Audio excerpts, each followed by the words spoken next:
Assalamualaikum warahmatullahi wabarakatuh. Selamat siang teman-teman semua. Selamat datang kembali di channel kami Bengkel TJ Jateng. Oke, kali ini kita ada kendaraan kol diesel lagi ya teman-teman. Kendaraan kol diesel, kendaraan mesin diesel, yang mana untuk kendaraan diesel pada saat ini kebanyakan sudah di-upgrade ya, dari yang mana dulu tidak menggunakan turbo seperti ini, sekarang sudah menggunakan turbo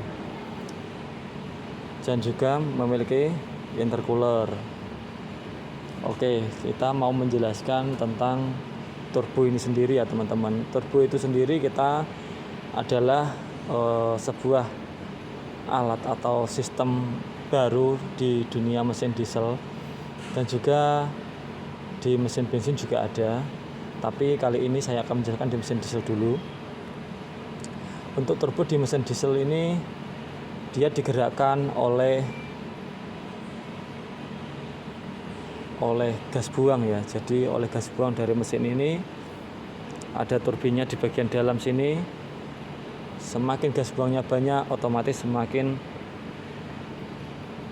cepat pula berputarnya turbin yang bagian depan. Oke, sudah paham ya? Dia digerakkan oleh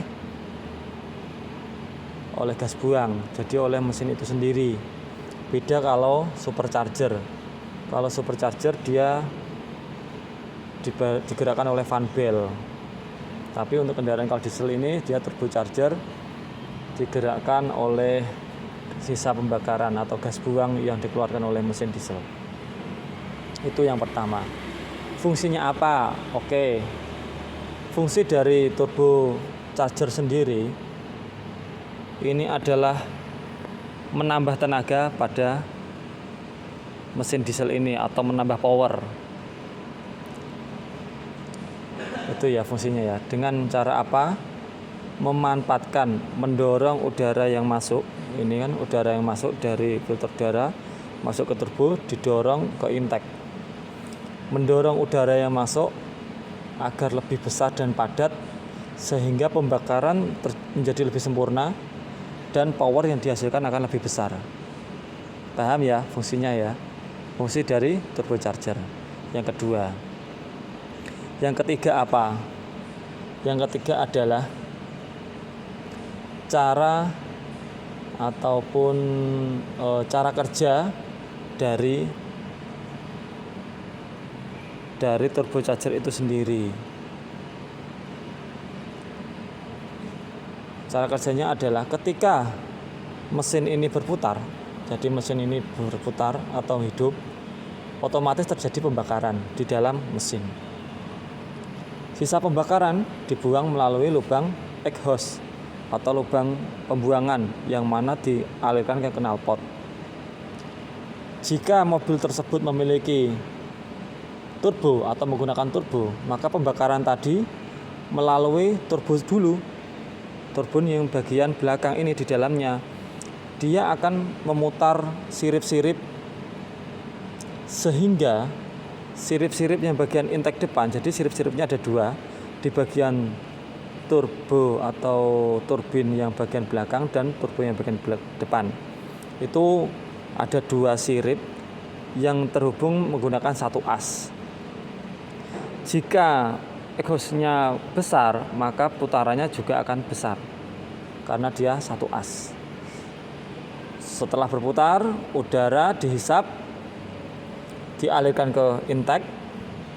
Otomatis kan udara bertekanan ya, karena ditekan oleh turbin ini, turbo ini. Terus didinginkan. Nah, itu di depan ada intercooler, pendingin udara. Dia didinginkan oleh intercooler sehingga udara yang dihasilkan, yang dialirkan ke intake manifold, dia lebih padat dan bertekanan.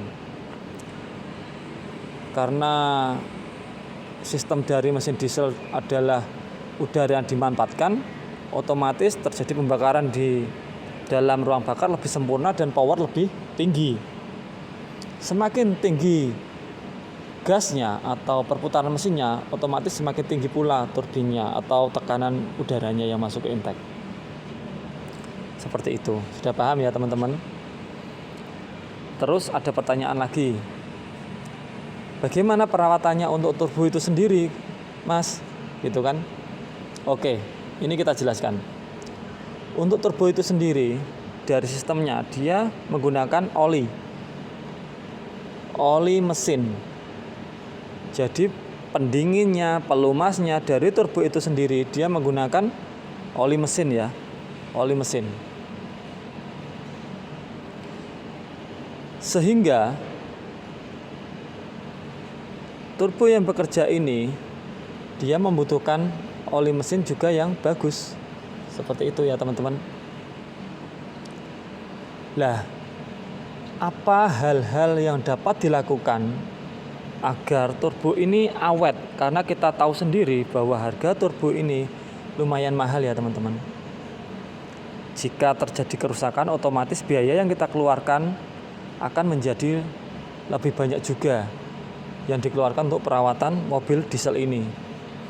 Ini tidak terpacu pada kendaraan Mitsubishi saja, tapi semua kendaraan yang menggunakan turbo charger. Oke, bisa diterima ya. Jadi ada beberapa hal yang dapat menyebabkan turbo itu rusak. Mungkin dari sirip-siripnya yang rusak, mungkin dari pelumasannya yang rusak, mungkin dari sistem lainnya yang rusak pada turbo itu sendiri. Jadi di sini saya akan menjelaskan bagaimana cara merawatnya agar turbo ini awet dan tidak cepat rusak. Yang pertama apa? Oke. Jangan memblayer atau mengakselerasi atau menginjak pedal secara spontan pada saat mesin mulai hidup. Jadi waktu pagi nih mesin kita hidupkan, jreng, belum sampai 5 menit sudah di-blayer-blayer, weng. Nah, otomatis oli kan belum naik secara sempurna. Kita tahu bahwa pendingin dan pelumasan turbo ini menggunakan oli mesin, belum naik sampai ke turbo sudah di-blayer-blayer. Dan di sini terjadi perputaran. Otomatis asnya, bis-bisannya, bagian turbo lainnya juga akan rusak. Karena apa? Belum terlumasi secara sempurna. Begitu juga bagian mesin yang lainnya. Otomatis sama. Jadi memblayer atau menggas secara spontan pada saat mesin baru hidup sangat-sangat tidak dianjurkan. Pertama itu. Kedua, penggunaan oli mesin. Penggunaan oli mesin harus sesuai standar yang ditentukan. Tahu ya teman-teman? Yang mana jika menggunakan di bawah standar yang ditentukan, otomatis turbo akan cepat aus. Karena apa? Oli mesin yang ditentukan adalah untuk kendaraan ini 15 SAE-nya 10W40 ya. Itu kalau diisi dengan minyak yang lain yang lebih kental ataupun yang lebih encer, otomatis akan cepat merusak bagian pada turbo. Begitu pula dengan bagian mesin lainnya, karena sama saling ketergantungan. Itu ya jenis oli yang digunakan. Kedua itu. Yang ketiga, retensi penggantian oli mesin atau waktu penggantian oli mesin. Kita ketahui bahwa oli-oli sekarang ini sudah bagus ya teman-teman. Sudah banyak yang menggunakan oli 10.000 penggantian. Jadi umur oli atau kualitas oli, sistem pelumasannya oli itu kuat sampai 10.000. Dan sekarang ini ya, kalau dulu mungkin 5.000 sudah kita ganti. Kalau sekarang 10.000 sudah kuat karena memang kemajuan teknologi memang dituntut untuk penggunaan oli yang lebih bagus sehingga penggantiannya juga lebih lama. Itu aja yang sudah saya alami sampai sekarang ini. Banyak sopir ataupun pemilik kendaraan tidak memperhatikan hal itu. Biasanya diganti sampai melebihi 10.000, ada yang 20.000, ada yang 15.000. Otomatis benar oli itu tidak berkurang, tapi kualitasnya sudah berkurang. atau kemampuan untuk melumasinya sudah berkurang. Kalau jumlah masih bagus, tidak ada pengurangan jumlah oli, tapi kualitasnya itu loh, kemampuannya oli itu loh, itu sudah berkurang drastis saat mencapai lebih dari 10.000 km. Ada yang bilang nih olinya kuat sampai 15.000, itu jangan dihiraukan.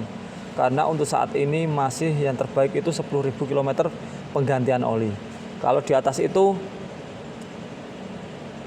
saya sarankan tidak. Karena apa? Karena oli yang di atas 10.000 itu kemungkinan daya pelumasannya sudah berkurang.